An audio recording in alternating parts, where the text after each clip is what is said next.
Who was Rasputin? It said is that Grigori Yefimovich Rasputin wanted to become a monk. He failed to become a monk. They don't give a reason why. It is probably an assumption. I think his wandering and sexual desires got the better of him. Maybe he just realized locking himself up with other males and a Bible is not for him. I mean, he was quite young and virile. Some people said he fell in love and got married around the age of 19 years old. He had 7 children. 3 died. Some say 3 children, 2 died. Nobody mentioned why he left the wife and young children to go off into the world. All that we know that he left his young wife, became a drifter, and eventually entered the court of Czar Nicolas II because of his alleged healing abilities. Maybe fate called him. It calls many people for different reasons, and they do not even know why they leave the place of birth and go wander the world for some strange aspiration. Rasputin was known for his prophetic and healing powers. I am sure the gift of healing was in him. Stronger was the desire to experience the world. WikiLeaks says that after healing their son of a blood sickness, known today as hemophilia, he became a favorite of the Nicholas's wife, Alexandra Fyodorovna. His political influence was unimportant.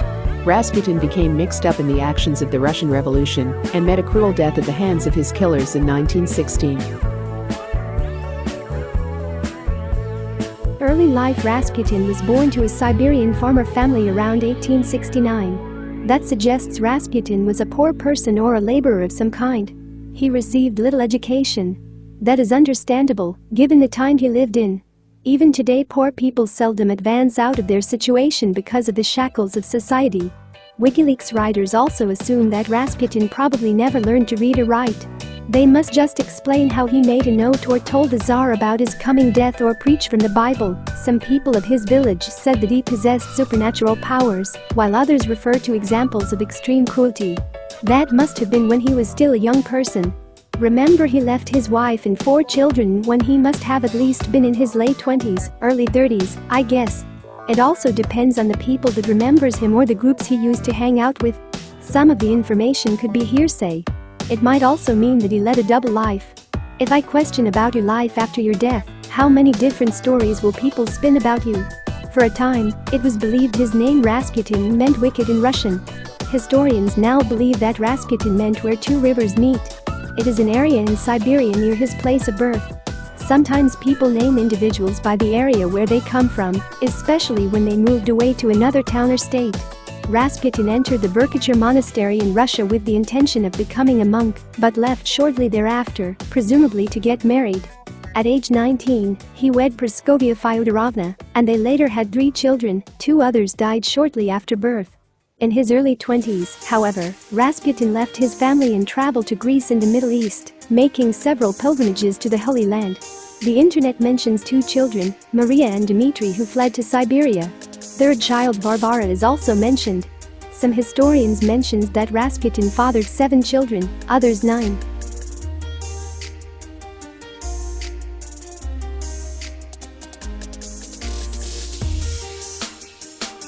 Friend of the imperial family in 1903, Rasputin's traveling got him to St. Petersburg. He arrived with the reputation as a spiritual and faith healer. 2 years later, 1905, he was called to the palace of the imperial family. The Russian Tsar Nicholas II and his wife, Alexandra Fyodorovna, was looking for help for Alexei, their son. He had an incurable bleeding sickness. Rasputin apparently cured the boy of hemophilia and gained the trust and confidence of the Tsar and his wife. This action won him the loving support of Alexandra. Hemophilia is a rare, mostly inherited genetic disorder in which the body's ability to make blood clots are damaged. It is a process needed to stop bleeding. The blood lacks sufficient blood clotting proteins. If you have hemophilia, you may bleed for a longer time after an injury than you would if your blood clotted normally. This results in people bleeding for a longer time after an injury, easy bruising, and an increased risk of bleeding inside joints or the brain. Hemophilia is a disorder in which your blood doesn't clot normally because small cuts usually aren't a big problem. The great health concern is that deep bleeding inside your body, especially in your knees, ankles and elbows. Internal bleeding can damage your organs and tissues and may be life-threatening.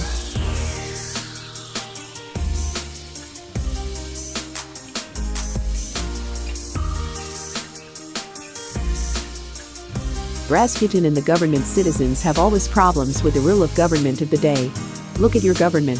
It is easy to find a stick to hit a dog. Rasputin became the stick between 1906 and 1914 for the Romanov house. Rasputin, according to some sources, claimed to be the Tsarina's advisor. This statement and accounts of his wild sexual and immoral behavior in public helped the journalists and politicians in their efforts to push for reform. Rasputin's decadent activity stretch in the media made the contempt among state officials worse. Many political figures and reporters used Rasputin's association with the imperial family to undermine the dynasty's trustworthiness and force for change. It was not true. Rasputin's influence at this time was restricted to the health of the sick Alexei.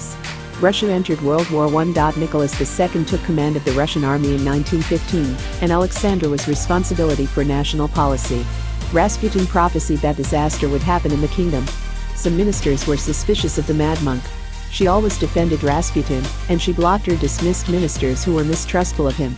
She continued to defend him. Government officials tried to warn her that his influence will cause problems.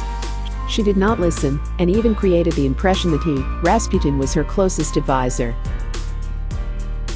Rasputin's downfall in December 1916, Rasputin said to the Tsar, "If I am killed by common men, you and your children will rule Russia for centuries to come, but if I am killed by one of your stock, you and your family will be killed by the Russian people."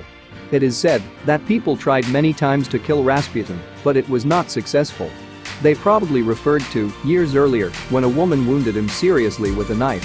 On the fateful night of 29 December 1916, Rasputin was invited to Yusupov's palace.